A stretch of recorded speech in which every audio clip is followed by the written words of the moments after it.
नमस्कार मित्रांनो, शेतकऱ्यांसाठी एक आनंदाची महत्त्वाची बातमी समोर आलेली आहे। तर पीक विमा शेतकऱ्यांसाठी मंजूर झालेला आहे। शेतकऱ्यांना आता या दिवशी नुकसान भरपाई मिळणार आहे।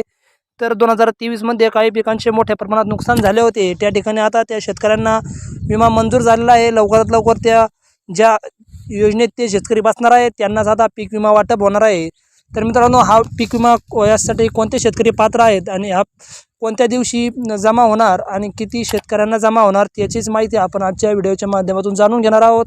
त्यासाठी शेतकरी मित्रांनो, आपल्या चॅनलवर नवीन असाल तर चॅनलला सबस्क्राईब नक्की करा। तर महाराष्ट्रातील शेतकऱ्यांसाठी एक आनंदाची बातमी आहे। 2023 मध्ये काही पिकांचे मोठे नुकसान झाले होते, तर त्याच्या भरपाईसाठी पीक विमा मंजूर झालेला आहे। या योजनेत कोणत्या शेतकऱ्यांना मिळणार आहे तर पहा, शेतकऱ्यांना कधी मिळणार त्याची देखील माहिती समोर आलेली आहे। भारत हा कृषीप्रधान देश असून शेतकऱ्याची भूमिका यात महत्त्वाची आहे। शेतकरी विविध प्रकारची पिके घेत असले तरी हवामानाच्या अनिश्चिततेमुळे त्यांना अनेकदा नुकसान सहन करावे लागते। अशाच 2023 मध्ये अशाच परिस्थितीत अनेक शेतकऱ्यांचे मोठे नुकसान झाले, तर त्यासाठी आता नुकसानीची भरपाई म्हणून शेतकऱ्यांसाठी पीक विमा मंजूर करण्यात आलेला आहे। त्यामुळे शेतकऱ्यांना आर्थिक मदत मिळणार आहे आणि त्यांच्या नुकसान झालेलीची ती सुद्धा भरपाई मिळणार आहे। तर महाराष्ट्रातील शेतकऱ्यांसाठी एक मोठी दिलासादायक बातमी आहे। 30 सप्टेंबर 2024 रोजी जाहीर केलेल्या शासन निर्णयानुसार अद्याप पीक विम्याची रक्कम न मिळालेल्या शेतकऱ्यांना लवकरच मदत दिली जाणार आहे। या निर्णयामुळे शेतकऱ्यांना आर्थिक दिलासा मिळेल। राज्य सरकार लवकरच विम्याचे वाटप सुरू करणार आहे, त्यामुळे अनेक शेतकऱ्यांच्या प्रतीक्षेला पूर्णविराम मिळालेला आहे।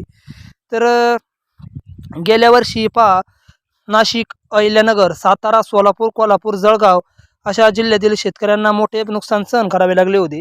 पिकांचे मोठ्या प्रमाणावर झालेले नुकसान त्यामुळे शेतकरी अडचणीत आला होता। तर या परिस्थितीची गंभीर दखल घेत राज्य सरकारने मदतीसाठी पुढाकार थोडा उशिरा घेतला, पण घेतला। पीक विमा योजनेअंतर्गत शेतकऱ्यांना आर्थिक मदत मिळावी यासाठी सरकारने ठोस पावले आता उचललेली आहे। तर राज्य सरकारने पीक विमा उतरण्यासाठी नवीन बीड पॅटर्न किंवा कप अँड कॅप पॅटर्न नावाची पद्धत अवलंबलेली आहे। या योजनेनुसार शेतकऱ्यांना मिळणारा विमा 110% मिळणार आहे। तर कोणकोणत्या जिल्ह्याला निधी मंजूर झालेला आहे पहा, अहिल्यानगर, सोलापूर, कोल्हापूर, नाशिक, जळगाव, सातारा या 6 प्रमुख जिल्ह्यांसाठी एकूण 3310 कोटी रुपयांचा निधी मंजूर झालेला आहे। हा निधी विविध विकास कामांसाठी वापरण्यात येणार आहे। तर प्रत्येक जिल्ह्याच्या त्यांच्या गरजेनुसार निधी वाटप केले जाणार आहेत।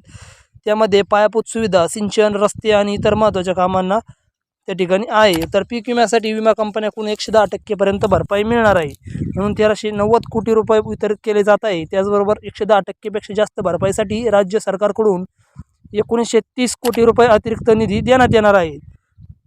हा शेतकऱ्यांचा मोठा निर्णय आहे, त्यामुळे आता नुकसानीची भरपाई लवकर मिळण्याची शक्यता आहे। या निर्णयामुळे राज्यातील शेतकऱ्यांना मोठा देखील आधार मिळणार आहे।